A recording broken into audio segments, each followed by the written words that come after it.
over time, as you get better at something and you start having more success at it and it starts yielding better results, you're naturally going to have feelings of dopamine and better feelings about it because you're better at it. And then you're going to love things. You're going to fall in love with things you're really good at. You start having wins and success. You get recognition. People make you feel special. You make money. You have progress.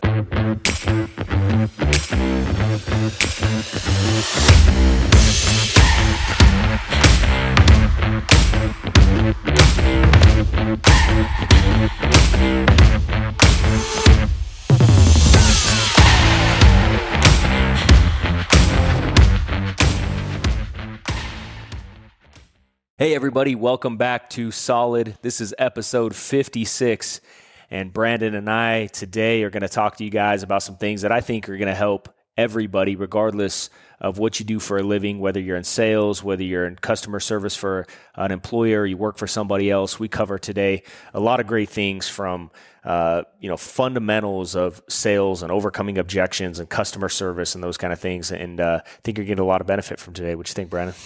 I agree, man. I mean, you said it. I don't have much more to add to that. I mean, it was really good. I think the skill set that we were blessed to learn over the last 20 years or so has been something that continues to help us today, and we just want to share it with as many people as we can. So awesome. Yeah. Well, I look forward to you guys listening to today's podcast. For all you guys that are currently doing Solid 30 with us, thank you so much. We're having such an incredible time. We're getting such incredible feedback from it.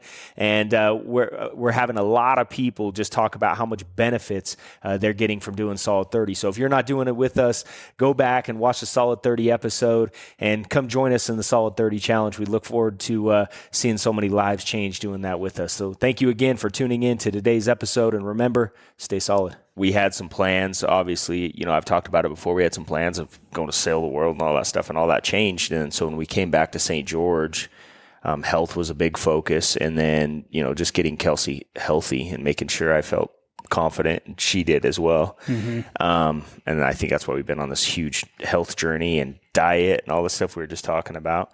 But then we put our kids in sports, and they've been like excelling like crazy, dude, which is awesome.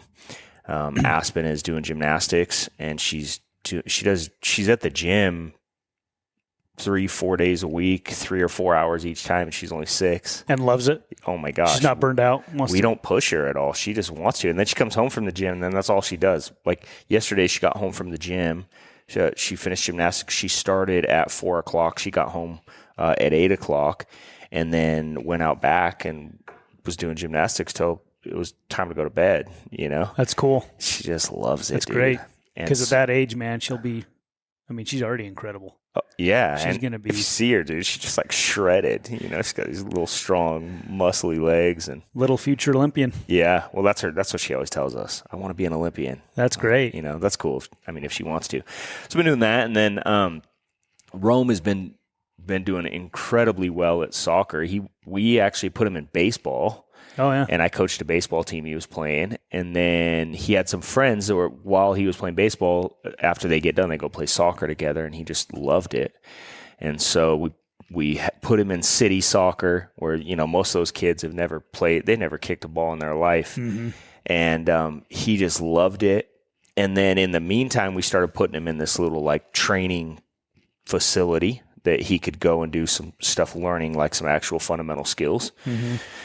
And he had so much fun doing that. So then we put him on like a club soccer team, and then he wanted to continue playing more, so we put him on another one. So last year he was on 3 teams, and then they just did tryouts, and so he's playing on 2 teams, and he's working with this guy who used to be a professional soccer player in Chile. He's really good, and then he went and got his master's degree in how to coach sports, which is cool. So yeah. He's got a lot of education. So Roma's been doing that.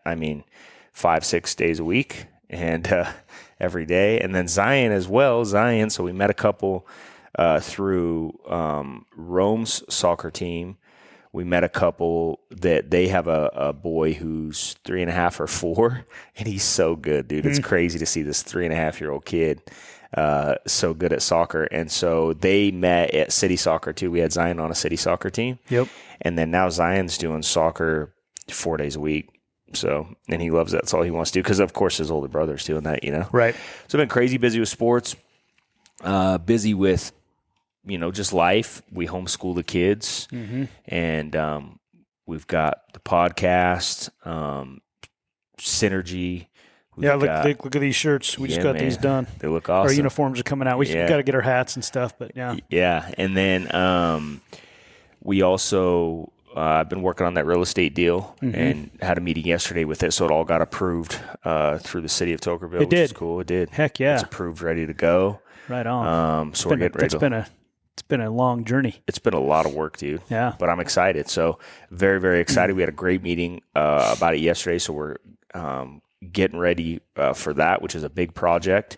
And yeah, man. So that's like what cool. I've been working on. Maybe potentially getting a soccer facility built. Yeah. Indoor in St. George. Yeah, I'm working hard on that as well. Yeah. I'm actually meeting with a guy next week who's got some land, and hopefully we can get a building going up, and meeting with some guys who already have a facility here and they want to expand and got a ton of experience. And yeah, so I've been working on all that as well. Yeah. And so how about good. you? Life is, all kinds of things going on right now. Yeah. Our kids, Jersey just got back from a humanitarian trip in Samoa. Yeah. Looked awesome. I think they say Samoa down there. Yeah. Something like that. And had a good time there. This is the first time she went out of the country for one of those. She did the last 2 years is gone. And she struggled a little bit on this one, which is probably good for her. Definitely. Glad she went. And so she's back to work. What was she struggling with? A little bit of homesickness, and then just getting to know the kids there a little bit. Didn't connect with them like the other ones that she's been on as much. Yeah. So they still became good friends. They still get close. I mean, they're together, they're serving together, so they still have that. But it wasn't the same as the last two. Yeah. But she was glad. Yeah, she's glad she went. And her senior year's coming up. She's only got like a couple classes she's got to do for her senior year, so she's trying to decide what else she wants to do. Yeah. What else she wants to learn. Yep. She wants to be an entrepreneur of some sort, so awesome. Might get her involved in some of the businesses and stuff that we have going on, obviously, and get that going. And Sailor is a lot like Rome or Aspen, where all she wants to do is dance. Like she's big time in dance and piano, but she's 5 days a week, 3 to 4 hours a day. Yeah. In dance, obsessed with it, loves it. Don't have to push her. In fact, she begs to go early. That's awesome. Asks if she can stay late. Yeah. And then Bridger, he's 10, and summertime, a little bit bored right now. He's going to start football here. He's got his first little football meet and greet Saturday. So tackle football this year. All right, awesome. So is it his first year tackle? First year tackle. He did flag last year and really liked it. And then said, I want to do tackle. So we signed up for tackle. And then last month he's been, I don't know if I want to do tackle. I'm a little bit scared. Yeah.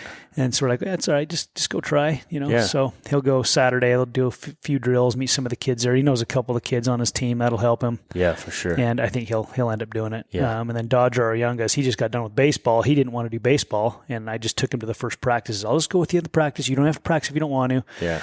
And I just went, and then they were practice batting. So I said, hey, go bat. And he just got up and batted, and then he fell in love with it. Yeah. Like, he could not wait to do baseball. So that's awesome. That was his deal. He's pretty funny right now. He's 7, and last night we're sitting there, and he goes, Dad, I want to go hunting tomorrow. I go, okay, it's summertime. What do you want to hunt? And he goes, I don't know. I just want to go hunting. Let's go tomorrow, right? So we got to go get him a rabbit or something. Yeah. I got to see if he can even hold a gun up by himself. Yeah. You know? And he get maybe a little pellet gun or something. Yeah, for sure. And do that. There's a lot of rabbits out this year. Yeah. I've been seeing them everywhere. There was none last year, but they're out this year. Yeah, that's good. Yeah. So we got to go get him that, and then just same type of thing with you with business stuff. I mean, we've got Rolling Bones, which is really exploding. Our home office right now is having some major growth, and to keep up with all of that, it's been a lot of hiring a bunch of new people, and I'm not involved with a lot of that because our home office is up in Spearfish, South Dakota. So it's really exciting, and I know you'll be helping with that too. Yeah. So that'll be fun. And then, as far as booking hunts and stuff, hunting has just gotten crazy as far as people wanting to hunt. You and I, we put in for that general tag in Montana. For everything, everywhere. Yeah, and we didn't even draw a general tag, which is crazy because we have a place we're going to go hunt next year for sure. We're going to do it this year. It's going to be awesome when we go. But so we're navigating that with all of our members and helping them apply in all the states. I mean, those people that hunt out there, I mean, the service we provide is crazy. We have memberships like $150 a year, and we do all their applications, super complicated. I think it's awesome, especially for somebody like me who hasn't, done it before. Like, there's no way I would have been able to do all the stuff that Rolling Bones did for me. Right. So it's really cool. And it was funny. I was kind of showing on Instagram, I shared our Spearfish store that we have opened up, right? That we're going to be opening up all over. And I had someone in Missouri reach out and go, hey, I'm interested. I want one of those stores. Yeah. And so I talked to him, and he was in that same boat. He goes, man, I hunt whitetail like crazy here and a couple states around here, but I want to hunt out west. But man, it's so complicated. How do I do it? Where do I start? Yeah. So I showed him our dashboard and got him his own dashboard, and he's got a heat man. Anyway, we got him all set up, and so it's pretty exciting because no one in the industry is doing all the stuff that we're doing. Yeah. And I'm probably, I don't want to say I'm most excited about that, but definitely at the top of the list. Yeah. Then like I say, what's your passion too in life, which is awesome. Yeah, it is. It is. And I get it. I used to always wonder why. Now that I get out there, I'm like, man, I know why people fall in love with this. Yeah. No, for sure. I mean, getting like summer comes around and I'm like just itching to want to get out and go hunting and start watching some YouTubes of Alaska and stuff. And and watching some of the spring bear hunts that just happened, like guys that go do some adventures up in if you ever watch the Gritty podcast, Brian Call, those guys do some killer hunts in, I think it's the Frank Church Mountains in Idaho, which are nasty, you know. And people ought to check those out because they just killed a wolf this year. They killed a few bears too. Yeah, to kill a wolf is awesome. Yeah. So I tell myself I'd like to do an adventure like that. I don't know if I'm tough enough. Yeah. Dude, they got their llamas. They're up there for like 14 days. Yeah. And it is like it's I've been to Alaska and that's pretty rough hunting, but I think that's probably way more work. Watching their videos. Yeah. I mean, they got to bring chainsaws to cut deadfall down to get up the trail. Yep. Anyway, but it's cool. That's awesome, man. Yeah. And then, Synergy like you. I mean, we got Synergy Energy, which is exciting, helping people get solar on their roofs and so much more there. And that's cool. And then, we got the podcast and I don't know, man, life is, it's kind of sold financial businesses a couple of years ago. And for me, it's just been a lot of building new things that are still coming into fruition, right? Yep. Like they're not quite, they're cranking, but they're, you're not like in your groove yet, like we were in our Primerica businesses. We were like in our groove, right? So it's just for me fitting into that and getting all that going. And so it's exciting. It's like right there. Yeah, definitely. Been a bunch of stuff starting to turn the corner. Got to be patiently impatient, I guess. Yeah. Yeah. I think that's a issue most people have with success is they want things to happen so quick. We live in this microwave society where people want to get paid immediately. They want to get paid more than they're worth right now rather than putting in the time and effort and energy and doing more than you're getting paid for. And then you know that the reward comes because you did that early on, Right. It's like sweat equity. Yeah. No, it is. That's the way it works. It is. Yeah. I think success is like maybe 10 to 15% of your idea, the timing, those type of things, but it's like 80 to 90% perspiration and consistency and sticking with it. And I guess we were kind of talking today, we could probably talk about, just how to succeed in sales. I don't know if sales or in business or as an entrepreneur, how to do it. Yeah. I think, sales, leadership, prospecting, all these things that it takes to become successful. Especially in businesses like we're in, especially with our experience. I've had a lot of people ask me if we would cover things like sales, like prospecting, like setting appointments, these fundamental things. Because we built some incredible businesses, had thousands and thousands of people. Yeah. And, I think a lot of people would like to do those things. We don't talk about it a lot, Right. Because the fundamental things it takes to be a solid leader, the fundamental things it takes to be able to be a great prospector, good at sales, are things that we've been talking about.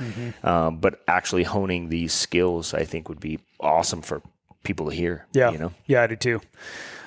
Yeah, and for me, when it came to building my initial business, I tried to look at the things that kept people from winning, and what I kind of pulled out of that was people tended to avoid the things that really got them results, which is prospecting. Yep. Like they avoided it because it was uncomfortable for them to do. Yeah. Go ahead. Keep going. Name these off. And then maybe getting on appointments. Like I would say setting appointments. Yeah. And then doing appointments for some people is uncomfortable as well. But I think the problem is most people never set enough appointments to actually do enough appointments to get good enough at the appointment to get the results they want. Right? Yeah, exactly. Yeah. So when I started my business, I thought to myself, well, gosh, it's common sense to me that as long as I have a big pool of people to always be talking to, there's going to be people on that list that are going to be ready to go right now. Yep. So instead of having to be a great salesman or great at overcoming objections, which I got really good at those things, but instead of worrying so much about that, especially in the beginning, is I looked for those people that were looking for the services that I was offering. Right. There's people that are ready to go right now. Right. And you just have to be working with a big pool of people and find those people. Then you're not feeling like you're having to sell people on stuff. Right. They want what you have. Well, I think that's a lot of that says, is you have to know your market. So before you're going to become a great prospector, setting appointments, get good at sales, you have to know your market, right? Mm-hmm. Because I used to talk about this all the time. If you want to become the best Mercedes salesman in the world, I mean, you're not going to go prospect at the local gas station, right? As much as the guy who works at that gas station or the gal who works at that gas station would love to own the newest S500, it's just the wrong market. They love the car. They dream of having it. Right. But the fact is it's not the market for that person, right? You've got to prospect. Now, if someone gave you the list of all the CEOs in America and you started prospecting that market, you don't have to be very good at selling Mercedes to be able to sell a lot of Mercedes because you're in the right market, right? Yep. So I think for our business, what was really good is we knew our market, which was they were married, they had kids, they owned a home, they made $50 or $70 or $80,000 a year or more, just depending on what city you were living in. And so we knew these specific things in the market, and then we said, okay, we're looking for that type of person, which we got really good at looking for wedding rings, right? Right. They didn't have a wedding ring. Why prospect them, Yeah. So I think that's a key. So when I came into the business, you told me one thing that I've said multiple times, just do the things that take no talent. What are those things to you? Because I've said that a lot of times, but we've never actually spelled those things out. So what are those things to you? Yeah, well, first of all, I think if anyone's like me out there, you probably think, I don't know that I am very talented. We all have our talents. But the good news for me is I could see that I didn't have to be the most talented. I didn't have to have the most experience. I didn't have to look a certain way or be a certain way as far as outward appearance goes. Yeah. Dress and sharp and those things I think are important, which would be something that doesn't take any talent to really do, right? Mm-hmm. And if you're not good at fashion, go ask someone who's good at fashion. Hey, help me out a little bit. Yeah. What do I look good in? Because not everybody looks good in the same stuff, right? Well, yeah, and I think on that note too, like Kelsey and I were talking about this the other day. Like I never wanted to be somebody different. I wanted to be just a better version of myself. Mm-hmm. And I think as I started in business, I thought I had to be somebody different. Right. I thought, oh man, everybody says you have to be like this to succeed, not realizing I was just trying to fit into the mold of that person, right? But as I started to, like Art used to say, build your own personal management philosophy or your own personal business philosophy, as I started realizing that I didn't have to be somebody different, my business exploded because I had fun and I was attracting the kind of people that I wanted to work with. Yeah. Right. And became a lot more fun. It didn't feel forced because I was just becoming a better me, not a different me. Let me ask you though on that. I agree. I agree to a certain extent. However, if you're in financial services and you're going to be asking people to invest money or things like that, do you think it'd be wise to go in with, dressed in skater clothes, nose pierced? If you had those kind of things, what do you think? I mean, do you? No, think but that's. I mean, piercings and whatever, the way somebody dresses and all those kind of things are superficial things. They're not actually who somebody is. I get that. That. However, so I'm willing, like how I dress. I mean, I dress the way I dress now just because I hate thinking about it. I wear a pair of shorts and a t-shirt and I don't have to think about it a whole lot. And I don't really care what anybody else thinks.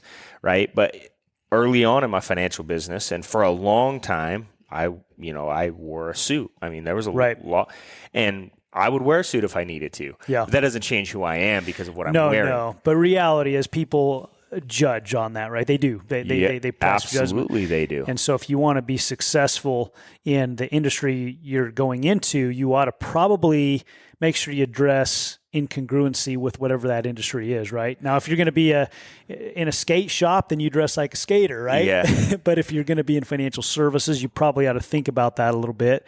People that are going to invest money are going to want to invest with somebody who, presents themselves as a professional. Yeah, you dress for the environment. You're not going to wear a suit to go hunting. Yeah. Right? That would be retarded, to do that. I think that it's just not a wise thing to do. So if you're going to go into financial services, you should dress for the occasion. But you don't have to. I hear what you're saying. You want to be you, yes, right? But you may be willing to change some things that you were doing, yes, to be in congruency with whatever. Yeah, things you do are different than who you are. You're right. Right. And so I think, the way you dress and the way you cut your hair, I used to tell people, I think you should be clean cut. If you're in financial services business, you just should. Yeah. And whether or not somebody likes it or not, I like success more than I like anything. Right. Really. So if I'm going to be successful, all right, I want to win. And whatever it is, whether it's in my family, my spiritual life, I want to succeed. So if I want to succeed, what are the things I have to do in order to succeed? But it doesn't change who I am, right, in process. So the way I think, the things that matter to me, my values, my character, all of those things don't have to change en route to success. And what I love, like about your story, for example, is you came in as you were a fighter, you were a young punk kid, so to speak, right? Yeah. And you came into financial services, won big, and you used to hide that story, right? And then you learned, I actually need to embrace that story. Yeah. That's who I am, but look what I'm doing, even though I come, and there's a lot of people that will relate to you, right? Yeah. And so we all have our stories and people that we relate to. So anyway, back to your question. What are all the things that don't take talent that you need to do very well? Yeah. Very simple things, I think, like showing up early and staying late to whatever that may be, right? You have an appointment, get there a little bit early. If you're going to be late, just make sure you let the person know you're running a few minutes behind. Today, it's easy to do, a little text message, Yes. I think dressing the part, those type of things, reading and self-improving like a madman or madwoman, right? Make sure you're always working on getting better when nobody's watching. Having a positive attitude, making a decision to be happy every day, because that's a decision. You can choose to be happy or not every day. What else? I mean, how about mastering your skills? Yeah, absolutely. I feel like a lot of people, especially in our business, skills and talent are two different things, by the way, I would say. Totally different. Yeah. So go ahead. Yeah. Totally different. Because a lot of people would come in and they wanted to build a great financial business, but then you would ask them simple financial fundamental principles and they didn't know anything about it. And it's like, how can you expect to succeed in the financial industry? I feel like there's a lot of real estate agents. Mm-hmm. A lot of real estate agents have no clue about the actual market, how it works, right? And so for me, when I came into the financial business, like one of the aspects of financial services was life insurance. I wanted to know how the industry works. Like, what is reinsurance? How do they get the pricing for insurance? Why do people get declined? Why do people get approved? Mm-hmm. Why do you need it? Where did it come from? Right? When you understand the product. Knowledge, right? You're gaining knowledge of that topic. Yeah. Yes. And then when you understand that, you can understand, okay, what is the benefit? Then when I'm sitting down with somebody and I understand, okay, they can benefit from this product because of this. I understand the product and I know who benefits from it. Not just trying to shove it down everybody's throat thinking everybody needs it, because not everybody does need it, mm-hmm. right? And I gained a lot of trust in the business because sometimes I'd sit down with people and I'd be field training somebody and say, you know what? You're just not the person that needs our product or service in this area. Mm-hmm. We can help you with other things. And then sometimes my trainees would get frustrated, like, oh, they should have, like, if you try to sell something to somebody they don't want or need, you can't build a relationship with them, right? But if you can build a relationship, it'll cost you later. Yes. Yeah. I would rather get referrals or help them in other areas and have them earn my trust and know that I really want what's best for them. Then down the road when they need it or know someone who needs it, who are they going to call? The person they trust, which they trusted you because you didn't try to give them something they didn't want or need. Which is because I understood the product that I was offering, right? And so, or investments, for example, everybody gets so nervous. I was talking to my neighbor yesterday. My neighbor is a doctor and he owns a bunch of patents. He's not a practicing doctor. He actually patented a bunch of different things that he makes a lot of money. And we were talking about financial services. He's like, I've always felt like it was so complicated. And I'm like, it's really not once you understand it. I feel like the medical profession, like getting a patent on some of these things you've developed, I feel like is complicated. He goes, it's not. I go, exactly. Once you learn something and you understand how it works, it's not complicated at all. Right. So yeah, I think having a skill set of not just the products, but then also a skill set of like how to set appointments, human behavior, psychology, how to lead people. When people get down and discouraged, what can you do to help bring them back up? Or because they're already motivated, otherwise they wouldn't show up or keep going. Yeah, right. Right. So it's not your job to really motivate them, but how can you get them moving back in the right direction? Right. We need to come back to passion. So let's remember passion in a second, because I want to talk about how do you become passionate about something. Before I do that, I want to keep on this knowledge topic for a second, because another thing that we did is we made sure we studied the whole industry and we knew the competition's policies better than their own agents knew them, right? Yes. We read them inside and out. We would call their home office, and every time we'd sit down with a client who had one of their policies, we'd say, hey, can we borrow your policy? Because, if I was training you, I'd sit down with John and Mary, I'd say, hey, can I borrow the policy to train Jeff on how your policy works? I'd get that policy, then I would make copies of it, then I would white out all their personal information so none of that was exposed, and we would put that in our training manuals. Yep. And we would train on that stuff like every week, right? And their contracts, so they're all legally, by law, they have to be structured similarly. Yes. Right? So you get them and you'd show people, hey, see this? This is how it works. And everyone, doesn't matter what company. Yep. So the agents always say, oh, it's different with our company. And we go, oh, it is? Well, here's another company's. Here's another company's. And you'd pull their own policy out of you. We'd bring our training manual to our appointments and go, oh, you were with XYZ company. Oh, we have your policy right here. Yeah. And the agents would be like, their jaws would drop, right? When they used to have enough guts to meet with us, but we did such a good job, they eventually just stopped. They surrendered. Yep. And we've done the same thing with Rolling Bones. So we have our membership, right? But I'm a membership of all the other hunting companies out there too, because I want to know exactly how they work, right? Yeah. When it came to starting our own energy efficiency company, we have been looking at the industry. We're still studying the industry like crazy. Yeah. What are these other companies doing? What can we do a better job of? And we believe we're building a better mousetrap and a better way to sell energy products to the consumer, right? And so all this stuff doesn't take talent. It's just a matter of being willing to constantly be learning. And so this is where I kind of wanted to get into, I think passion comes into this, because if you're not passionate about something, it's a lot more difficult to want to learn about something. Yep. So, I'm trying to get better at this in my own life, because I think it's a catch-22, because sometimes you have to learn to be passionate about something you may not be very passionate about naturally for a period of time. Would you agree with that? Or should you go, you know what, I'm just not passionate on that. I should go somewhere where I'm passionate. I think there's an argument, I don't know if we call it argument, maybe a little debate we could have about that right now, because, I don't know if debate's the right word, but do you force yourself to become passionate, or do you go, you know what, that's just not my place. I'm going to hire somebody who's passionate about that area, which I think is a wise idea, and I'm going to find the areas I'm passionate in. I'm going to work in the areas I'm passionate in. What do you think? It's very simple. You're never going to be passionate about something you suck at. Okay. Period. Yeah. Never. Because naturally human beings hate, we don't like to fail or feel awkward, or we don't like these emotions. Now, I don't care who you are. Anybody says, oh, I don't care about failing, whatever. No, you do. You just understand that failing is a part of success, so you'll do it over and over, right? Mm-hmm. Nobody likes to fail. Michael Jordan had that famous commercial. He looks back on all those shots that he missed, but at the time when it happened, he didn't go, oh, it's all right, I missed it. That's not how he felt. He went, that's never happening again. I'm going to stay after the game, and I'm going to work on that shot, and I'm going to do it over and over, and I'm going to become better at it. And then over time, as you get better at something and you start having more success at it, and it starts yielding better results, you're naturally going to have feelings of dopamine and better feelings about it, because you're better at it. And then you're going to love things. You're going to fall in love with things you're really good at. You start having wins and success.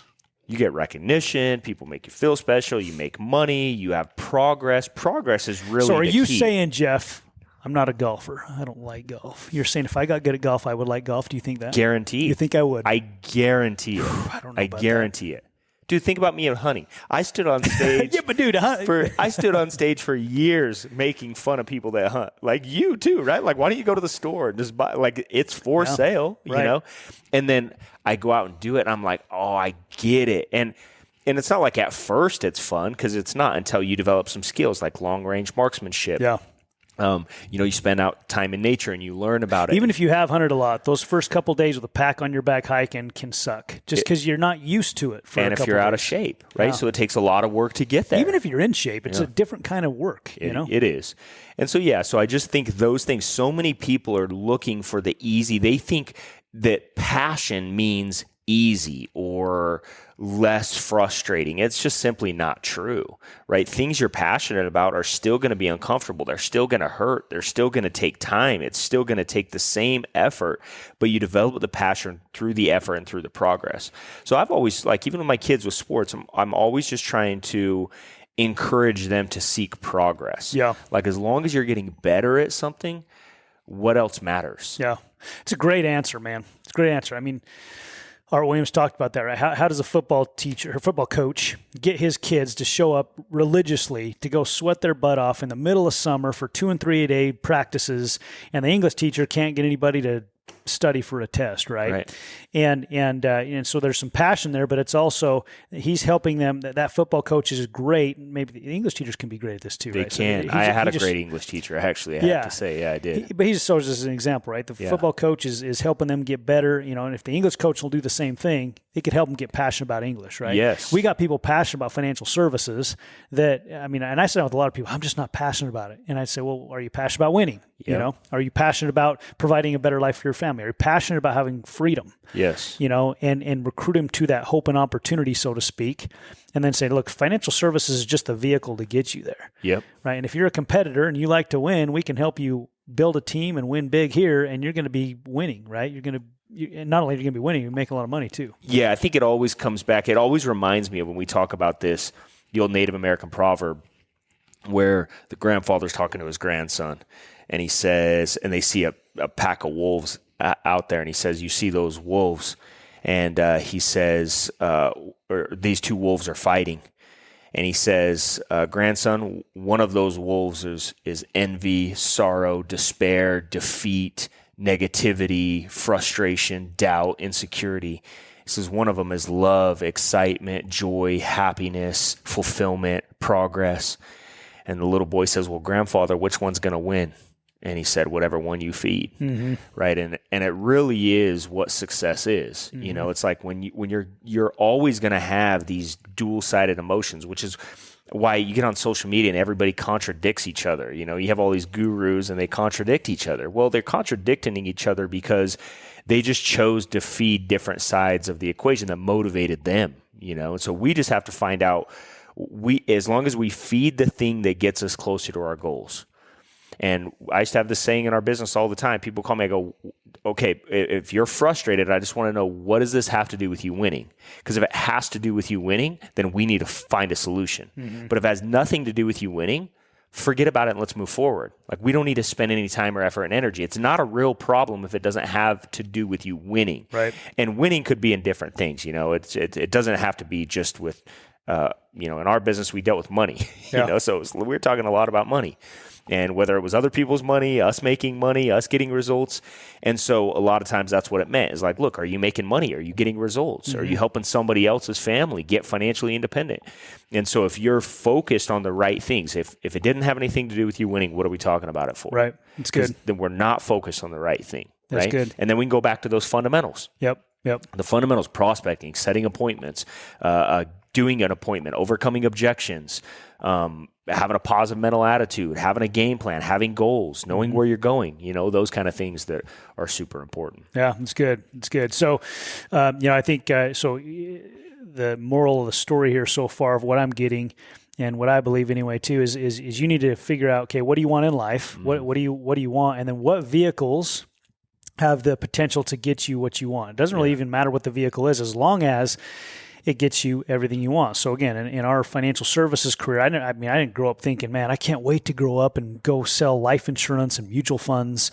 And that wasn't my natural thing. Right. But when I saw, man, here's an opportunity where and I'm at 22 years old, first of all, growing up, I had people in my life that I saw were influential, and they were leaders, and not only did they make good money, which is cool, but they were also very well respected. Yes. And so I started to watch that, and then I served my mission, and I was around my mission president, who was super successful. And then actually one of the guys in my mission is Russell Brunson. He's the owner of ClickFunnels, right? So he was around my mission president as well a lot. So those kind of influences really, impacted me. And then when I was introduced to financial services, I go, okay, wow, here's a vehicle where I've got a guy who's done it, who's on stage right now, who's inviting me to get involved with him. Brandon Merton says, hey, you come work with me in my office. I'll teach you how to have what I have and have the business I have. And at the time he had his branch office, and he had 3 other branch offices, and he was earning, $20,000 to $30,000 a month. And I'm 22 years old, and I'm going, okay, so there's someone who's going to show me how to make 20, 30 grand a month. What kind of a lifestyle could live on 20, 30 grand a month? Right. Well, back in 2001, still good today, but it was back then, it was really, really good. And I'm like, man, if I could be there in the next 3 to 5 years, I don't need anything else, right? Even if it took you 20. Yeah. Right? Like, serious. But then I also saw he had an office full of people. I go, man, he's also helping a bunch of people, influencing a bunch of people. So he's got all of that too. So he gets to serve people. And the products were cool too. I thought, I got to protect people. Yep. If somebody dies, mom or dad dies, the family financially will still be taken care of, right? We can't replace the person, but we can replace their income. And then, holy cow, if we start investing in these mutual funds over the long period of time, and they dollar cost average, historically, it's always worked. Yep. So I'm like, man, term insurance always works. Somebody dies, the company pays. Yep. Mutual funds always work. I could do those 2 things. And then I've got a guy to teach me how to do it. And then I had other mentors like Chris Howard and Hector Lamarck and Art Williams. They had all built these huge organizations, right? And then they had it all in audio. Yep. Hey, and so then I got it all. And okay, no, and so anyway, so I looked at that and go. So I decided to get passionate about Primerica, about winning. Because that was your vehicle. Because it was going to provide everything I was looking for, right? Very provide for my wife, future kids. We didn't have kids at the time. So I think whatever you're all looking for out there, you go, I'm not passionate about that. Well, that's probably irrelevant, actually, to an extent. Almost everybody who doesn't know what they want out of life has a problem finding what they're passionate in, because they don't actually know what they're trying to find, right? It's a ship without a rudder. It's like you have to know what you want in order to find a vehicle that can get you there, And then once you know what you want, and most people just don't know what they actually want, you ask them, what do you actually want out of life? I don't know. If there were no limitations, the problem is they've been so limited in their thinking because of maybe their upbringing or whatever. You're right. If there were no limitations, they don't know how to answer it. They're like, man, I got to really think about that. We used to ask people at the kitchen table, sit down and say, if you won the lottery tomorrow, what would you do with the money? And they would, I never really thought about it. It's like, I don't know about you, but I think about it all the time. Like if I had 100 million, what would I do with it? And so constantly, you're never going to have 100 million if you don't think about what you would do with it once you got there. You need to become the person that knows what to do with it in order to be able to achieve it, in order to get it, right?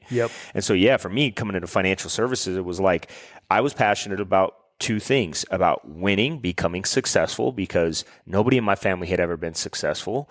And then I loved the money business because I realized the things that I saw cause the most stress in most people's lives was money, right? Most divorces happen because of the lack of money, not because they have too much. I always joke around and say, very rarely does someone get divorced because they have too much money, It's usually because they don't have enough or they can't provide. They're stressed out all the time. They don't see each other enough because they're both, husband and wife wake up in the morning, they both go to separate jobs, they come home, high five, and go to their second jobs and never see their kids, and then they wonder, the streets raise their kids and they wonder why their kids turn out a certain way. And I just went, if we can help people make and save and invest more money, get out of debt, we can do these things. We don't just help them in their financial lives, but we help them become better parents, better spouses. We help them become better pillars of their community. They can give more money to their church. They can give more money to causes that they care about. They can actually become influential in society versus having to just be stressed out and live paycheck to paycheck.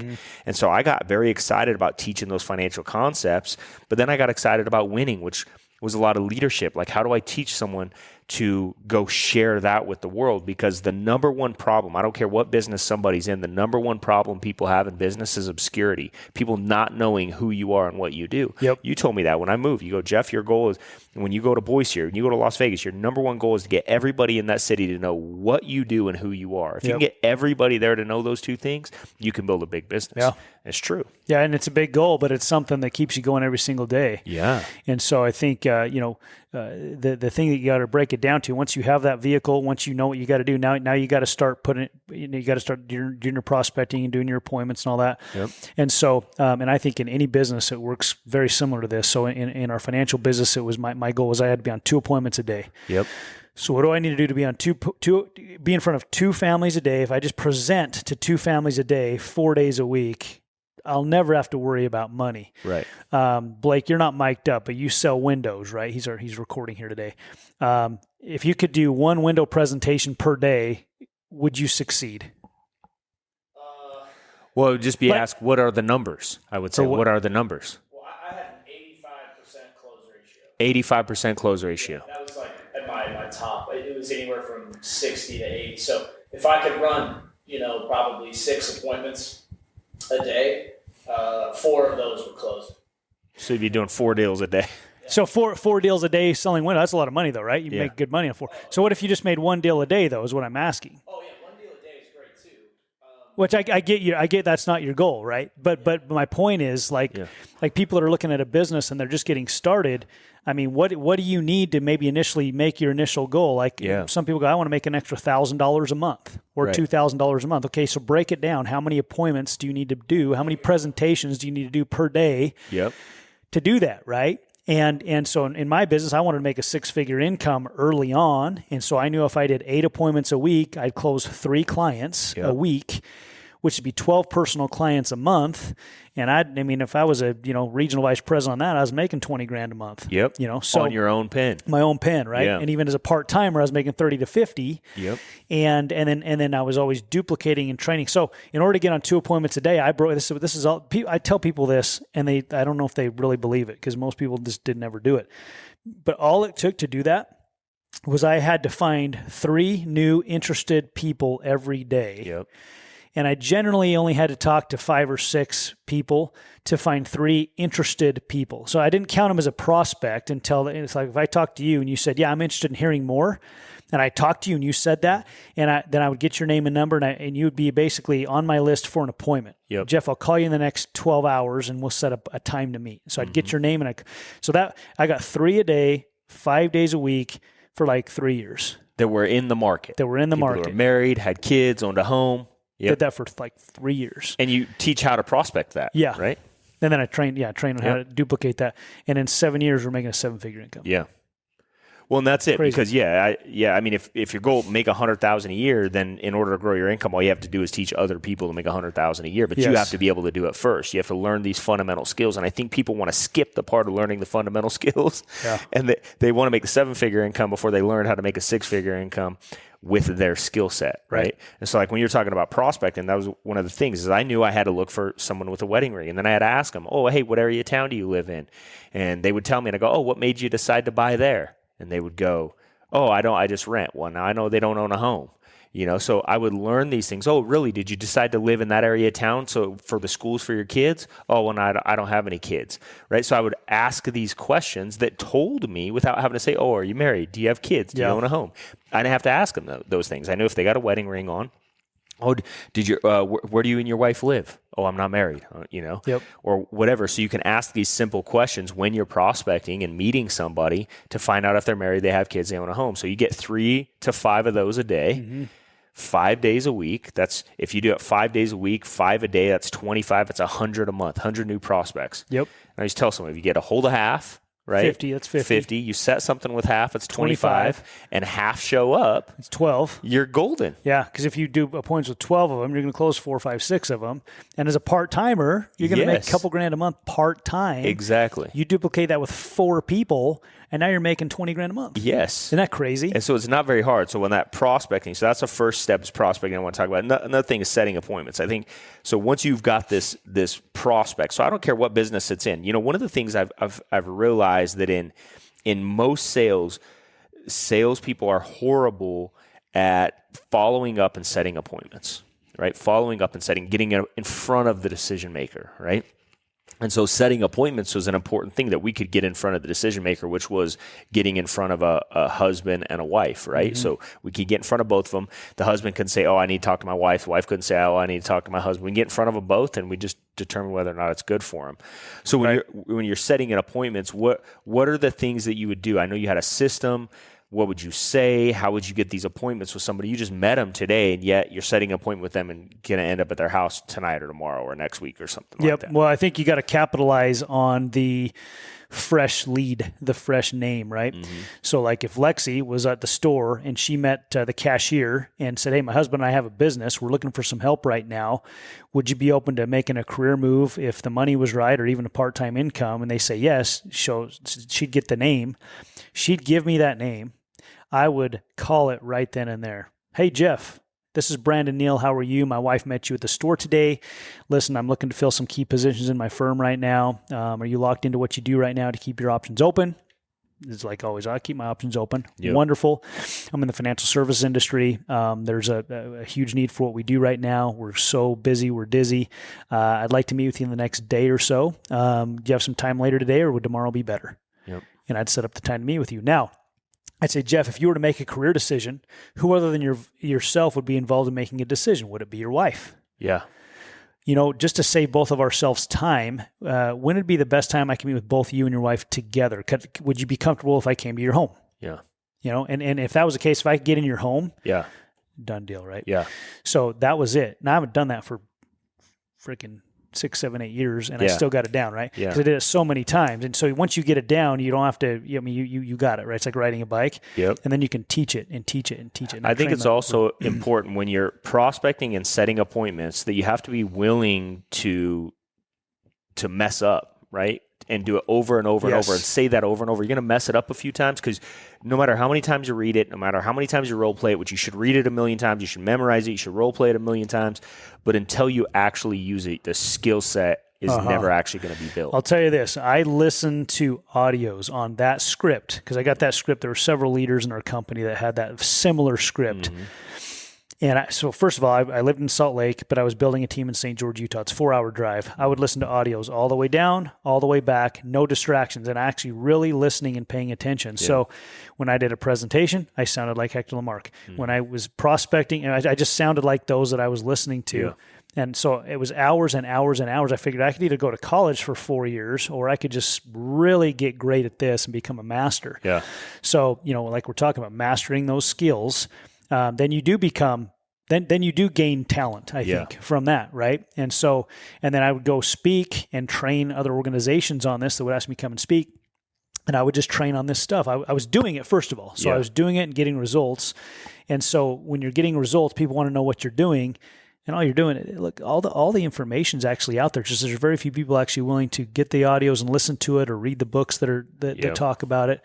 And so I don't know, man. I think for me, I love the fact that you can beat almost everybody out there just by doing these things that don't take talent. I love that. Yeah, like learning how to ask a question like, hey, who other than yourself be involved in making a career decision? Would it be your wife, And it's a very simple question where they would say yes or no, right? Or if we're going to meet, hey, would 6 o'clock or 8 o'clock be better, right? Where you give them two choices. Yep. And that's what's called an alternative choice, where you're giving them a couple of choices. Hey, I have Monday or would Thursday be better? And valuing your time enough to get them to meet when you're available. Yeah. That's another mistake I think a lot of newer salespeople make is they go, hey, Jeff, when can you meet? Yeah. I can meet anytime. Yeah. I think that's a mistake. Yep. Really, now we did most of our appointments in the evening because most people were working in the daytime. But once I got to a place where I was having some really good success and my confidence got better, I would actually do this. If my nights were booked, which they were a lot of the time when I was really in the throes of building my business, I'd say, Jeff, I am booked every night. I know you probably work in the day. Your wife probably does too, but I'm telling you, the hour or two you spend with me is going to be worth way more than a day's worth of work. Yeah. Would you be willing to take a day off to meet with me? Yeah. And I would ask. Yeah. And there were several times I got people to take work off to meet with me. And that's the ultimate. Yeah. When you're coming from a position of strength. Yep. when you know you provide that much value, and I knew I provided that much value. Yep. And it was the same thing when it came to growing our meeting attendance. Yeah. Because that was a big deal in our business, right? Mm-hmm. The more people we had showing up to trainings, the more business we all did, right? Yep. So you might have things going on in your life right now and say, hey, Jeff, can you arrange your schedule in your life to make sure you never miss, let's say, a Friday night or a Saturday morning training, whenever we had training, right? Yep. And I would work with you on that, right? Mm-hmm. That's probably a little too harsh with some people because some people had situations where they were divorce situations. That's the only time they had their kids. Mm-hmm. And my mindset, this is how much I believed in what I was doing. My mindset was, listen, Jeff, I want you to provide the very best life for your kids. You love them or anything. I know you have your kids that weekend. Can you break away for 2? And looking back on it, I wish I was a little more sensitive to that. Yeah. Right. But my point is, I really believed, Jeff, if you come to my training, I know it's a sacrifice to miss a couple hours with your kids on Saturday when you have them for the weekend, but I promise you, and I knew this, you do exactly what I teach you to do. I'm going to help you quit your job and be able to spend way more time. And, so exactly. Anyway. Well, and not only that, I think it's a good leadership point where when you're prospecting, setting appointments, doing a great presentation and learning these alternative choices and tie downs and closing questions, that one of the things you have to do, and it doesn't matter if you're running a church or you're running a business, you need to teach people to get commitments, right? And so what are these commitments that you want from people? And you have to identify those. One of those things we wanted to do is identify the commitment of people showing up.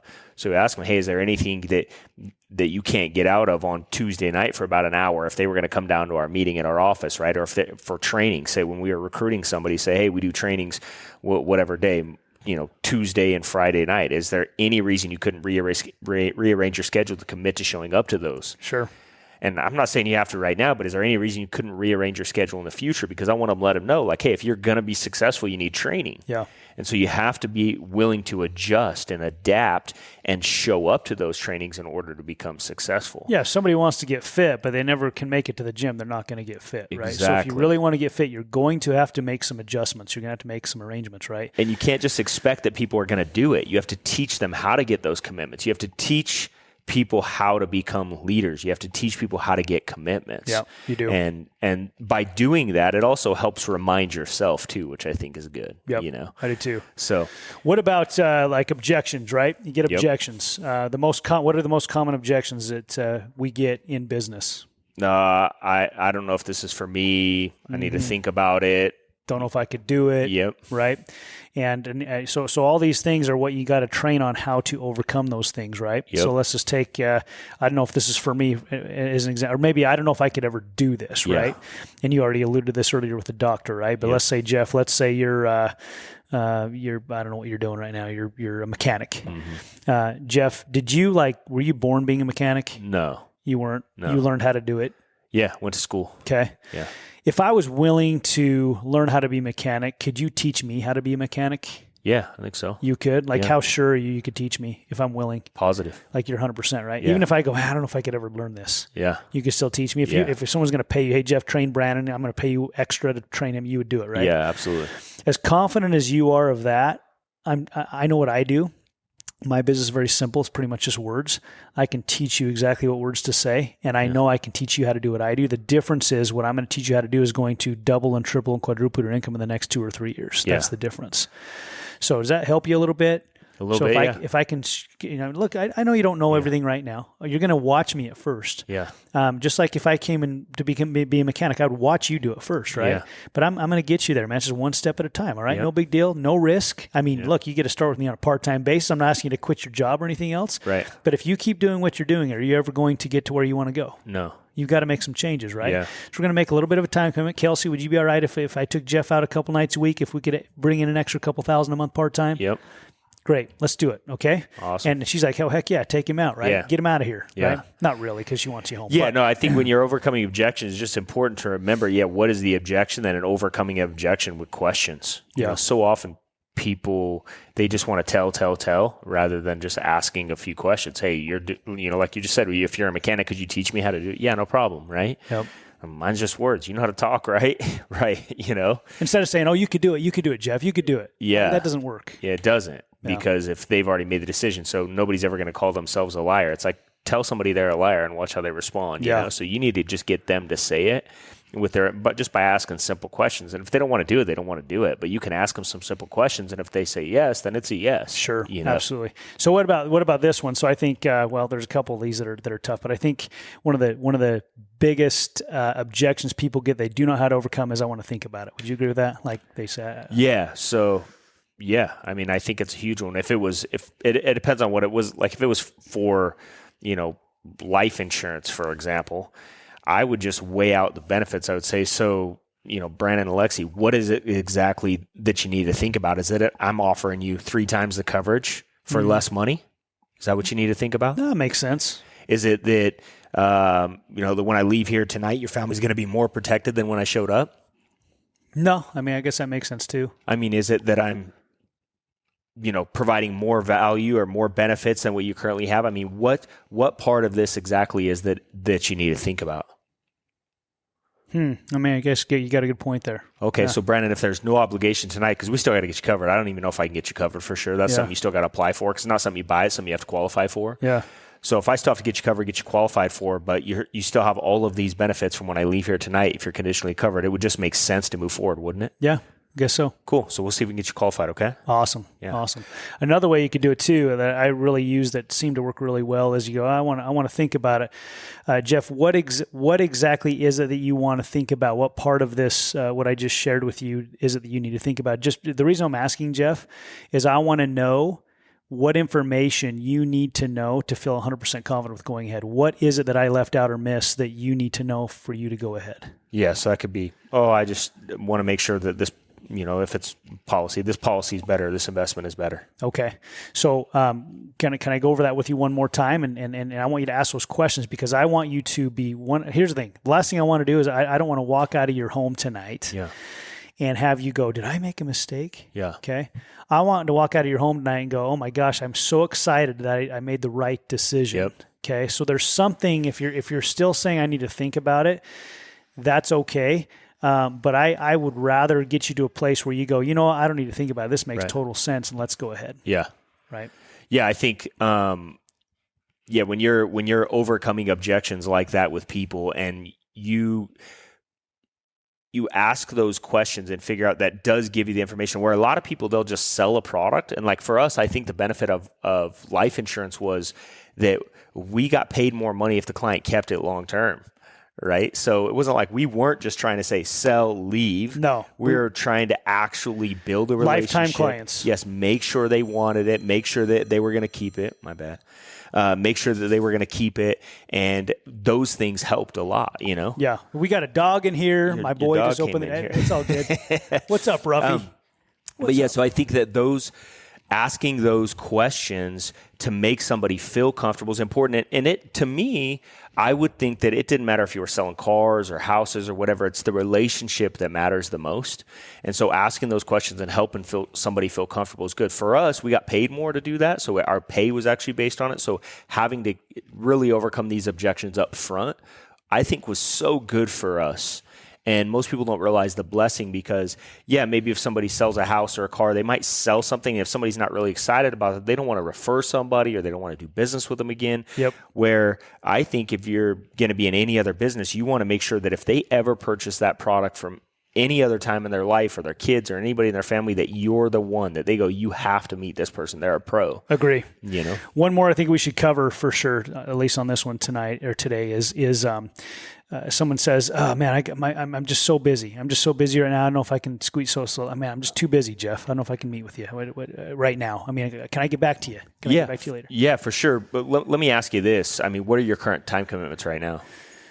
Like, do I have any free time, or what do you mean? No, just like right now, you say you don't have any time. So what are they right now? I mean, you work a job and job. So. Yep. Got my job, and then I've got football with kids and taking them to and from. Like every night this week, just is tied up with either taking kids to dance or football games or what. Yeah. So here's what I would do: is I would actually sit down. And I would write it out. I would say, okay, so Brandon, how many hours a week do you work right now? 50, 60. 50 or 60? Mm-hmm. So let's just call it 60 hours, okay. Right? So you work 60 hours a week, and then how long does it take you to get to work? your drive? 20 minutes. 20 minutes, so it's pretty close. So let's say an hour every day, right? So an hour every day this week. So, that's 5 days. That's another 5 hours, right? And so that's 65 hours. And then your kids, you have sports with them every night or just a few nights a week? Pretty much most nights. I mean, if I don't have stuff with my kids, I got some church callings I'm doing. So how many hours do your kids do sports in an evening? Like from what hours? I mean, they're doing them from 4 o'clock to 8 o'clock. I mean, I'm not there the whole time, but I'm taking them to and from. Yeah, 4 hours a night, you'd say? Yeah. 5 days a week or 7? Yeah. No, like 4 or 5. 4 or 5? Yeah. So let's say 5. Okay. So 4 hours, that's another 20 hours. So we're 85 hours, right? Brandon, how much do you usually sleep? 7 hours a night. Or so. 7 hours a night. So that's another 7, we'll call it 50 hours, 60 hours of sleep, right? So then I write all these commitments down. I go, Brandon, so, all these commitments add up to about 100 hours, including sleep, drive time, work, kids, sports. There's 168 hours in a week. So that means you've actually got 68 hours of free time. So if I could just take 5 of these hours a week and help you make an extra $2,000, $3,000, $4,000 a month, so you didn't have to work as much overtime, and then eventually you could get out of your job. Wouldn't that just make sense to commit an extra 3 or 4 or 5 hours a week out of the 60? Yeah. I mean, you still have 60 plus free. Guess that makes sense. It would just make sense, Gotta right? figure out where that's at. Yeah, so we'll just have to figure out the exact schedule that works best for you, and then if we get you start making some money, then we can start adjusting and making some priorities, Cool. right? That's good. So I think a question you could ask is, Jeff, which one of these things that you're currently doing is more important to you than you reaching your family's goals and dreams? Great right? one, yep.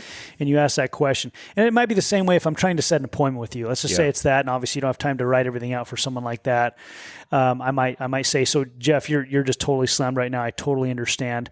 Jeff, a quick question for you, because look, your time's valuable, super valuable, obviously. I mean, every spare minute you want to spend with your family. Last thing you want to do is spend time with some guy you don't even know. Right. Totally understand that. But let me ask you something.